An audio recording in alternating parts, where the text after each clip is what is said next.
Hey everyone, ever wonder how your mortgage payments are structured and how they change over time? Well, today we're going to dive into the world of mortgage amortization, and this is an essential concept that can help you understand how your payments are allocated between principal and interest. Let's break it down. First of all, what exactly is mortgage amortization? Amortization is the process of paying a loan off through regular payment. Each payment consists of two parts, principal and interest. And over the life of your loan, the proportion of each payment that goes towards principal and interest is changing. At the beginning of your mortgage, a larger portion of your payment goes towards interest, while a smaller portion goes towards reducing the principal balance. And this is because interest is calculated on the outstanding loan balance, which is higher at the start of the loan term. As you continue to make payments each month, the principal balance decreases, which means the amount of interest that you pay each month also decreases. Consequently, a larger portion of your payment starts going towards the principal.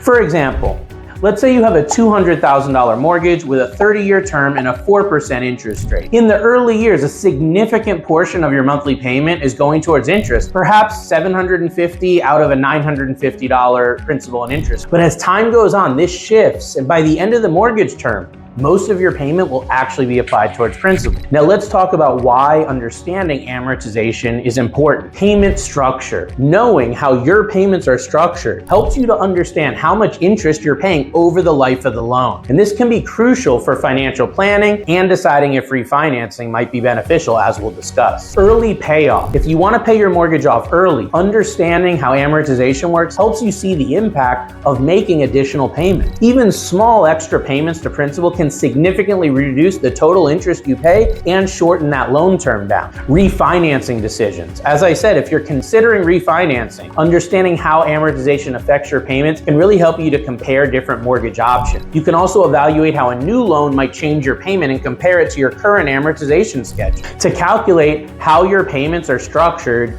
you can use something called an amortization calculator, or if you already closed on your loan, you'll have an amortization schedule. And this tool will show you your loan amount, interest rate, and term to see a detailed schedule of each month of payments and how much of your payments going towards principal and how much of your payments going towards interest. It'll also show you how that balance goes down with each payment. Understanding mortgage amortization gives you insight into how your loan works and helps you make more informed financial decisions. Whether you're looking to pay your mortgage off early, refinance, or simply better manage your monthly budget, knowing exactly how your payments are allocated is key. I hope this explanation helps you get a clearer picture of mortgage amortization and how your payments are structured. If you have any questions or you need more details, drop a comment below or reach out to me directly for a consultation. And don't forget to like and subscribe for more mortgage tips and insight. Thanks for watching, and we'll see you next time.